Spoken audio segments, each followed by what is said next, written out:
नमस्कार, मी Renuka. Mummies food and किचनमध्ये मी तुमचे मनापासून खूप खूप स्वागत करते. तर आज बनवणार आहोत आपण आषाढ विशेष आषाढ तळणी. तर त्यामध्ये आपण ज्वारीच्या पिठाच्या मसाला पुरी किंवा खारट पुरी म्हणूया.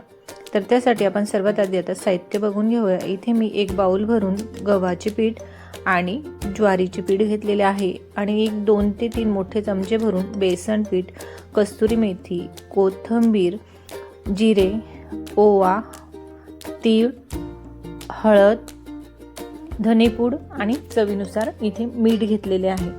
तर अशा पद्धतीने आपल्याला साहित्य घ्यायचे म्हणजे आपली मसाला पुरी खूप अशी छान तयार होते. तर इथे मी एक बाउल भरून ज्वारीचे पीठ आणि एक बाउल भरून गव्हाचे पीठ घेतलेले आहे. त्याच पद्धतीने आपण इथे बेसन पीठही घालून घ्यायचे आणि आपण जेवढे आता इथे पदार्थ दाखवलेले आहेत ते आपण इथे एक एक करून सर्व पदार्थ घालून घ्यायचे. तर आपल्याला ह्या पुऱ्या ज्वारीच्या पिठाच्या बनवायच्या आहेत, पण ज्वारीच्या पिठाला जास्त वाक नसतो म्हणून त्यासाठी आपण इथे एक बाउल भरून गव्हाचे पीठही मिक्स केलेले आहे. जर तुम्हाला गव्हाचे पीठ इथे कमी घालायचे असेल तर तुम्ही त्या पद्धतीने कमीही करू शकतात प्रमाण. तर मी इथे दोन्ही पीठ एक एक बाउल भरून घेतलेले आहेत.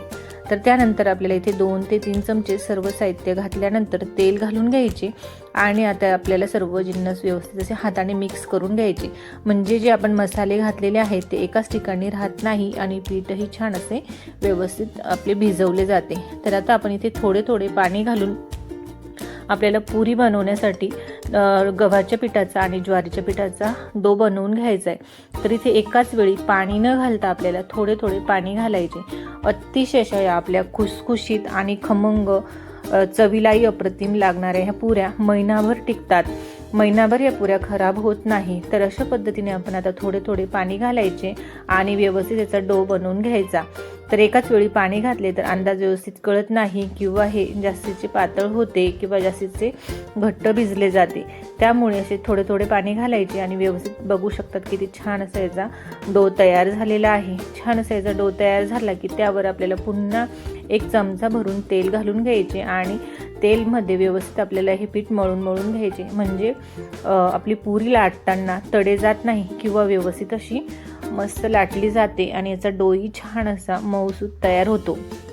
तर आता आपण याला 10 मिनिटभर व्यवस्थित असे मुरून घेतले की त्यानंतर आपल्याला आता पुरी लाटण्यासाठी तुम्हाला छोटा मोठा केवढा पेढा घ्यायचा आहे त्या पद्धतीने आपण आता इथे पेढे तयार करून घ्यायचे.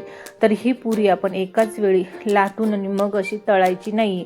तर 2 जणी जर कधी असल्या तर दोघींनी एकीने लाटायची आणि एकीने तळायची आणि आपण जर एकच जण असले तर इथे 5-6 अशा पद्धतीने पेढे तयार करून घ्यायचे आणि मग अशी थोडी थोडी करून लाटून आणि मग तळायची. इथे मी थोडे गव्हाचे पीठ लावले आणि अशा पद्धतीने आपल्याला आता व्यवस्थित हे तिखट पुरी लाटून घ्यायची.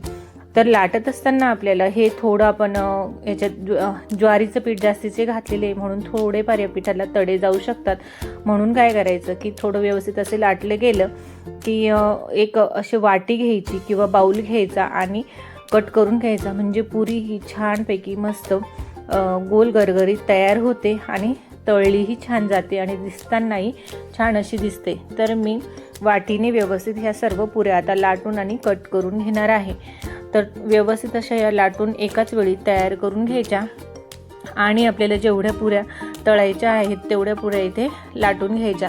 तर अशा पद्धतीने मी इथे थोड्या पुऱ्या लाटून घेतल्या आहे आणि आपले तेल आता व्यवस्थित गरम करून घ्यायचे. तर तेलाचा अंदाज आपल्याला बघायचा आहे की जास्तीचे तेल आपल्याला गरम न करता व्यवस्थित असे थोडे गरम झाले आणि गॅस आपल्याला मीडियम फ्लेमवरती ठेवायचा आहे. तर बघू शकता तिथे पुऱ्याही किती छान अशा मस्त टम्म फुगता आहेत आणि रंगही किती छान दिसतोय. तर त्यामध्ये आपण कस्तुरी मेथी आणि कोथिंबीर घातलेली तीही पुरीमधून अतिशय छान मस्त दिसते. तर अशा पद्धतीने आपण आता सर्व पुऱ्या लाटून आणि तळून घेऊया. तर आता मी इथे जेवढ्या पुऱ्या लाटून घेतलेल्या आहेत त्या मी इथे एक एक करून तळून घेते. जर तुम्हाला प्रवासामध्ये कुठे ट्रिपला जायचे असेल तरीही त्यासाठी छान अशा या पुऱ्या तुम्ही यासोबत काहीही चटणी किंवा लोणचं वगैरे जरी नसलं तरीही त्यासाठी अतिशय अशा छान मस्त चवीला लागणाऱ्या फक्त तुम्ही पुरीही खाऊ शकतात किंवा मुलांना टिफिनला देण्यासाठी किंवा आता पाऊस पडतोय म्हणून गरमागरम नाश्त्यासाठी खाण्यासाठी अप्रतिम असे या मसाला पुरी तयार होते. अतिशय झटपट आणि कमी साहित्यामध्ये आपण ही आषाढ विशेष तळणी आज बनवून घेतलेली आहे. तर अशा पद्धतीने मस्त आपल्या पुऱ्या छान अशा टम्म फुगून तळून तयार झालेल्या आहेत. तर ह्या आषाढ महिन्यामध्ये अशा पद्धतीच्या तुम्ही मसाला पुरी ज्वारीच्या पिठाच्या तयार करून बघा. तर तुम्ही दरवेळा गव्हाच्या पिठाच्या तयार केल्या असतील, तर आपण ह्यावेळी ज्वारीच्या पिठाच्या केलेल्या आहेत. तर अशाच नवनवीन रेसिपीज बघण्यासाठी मम्मीज फूड अँड किचनला सबस्क्राईब करा, लाईक करा, शेअर करा, कमेंट करा, खात राहा. आणि ह्या आषाढ महिन्यामध्ये अशा मसाला पुरी तुम्हीही नक्कीच बनवून बघा. खात राहा, मस्त राहा. धन्यवाद.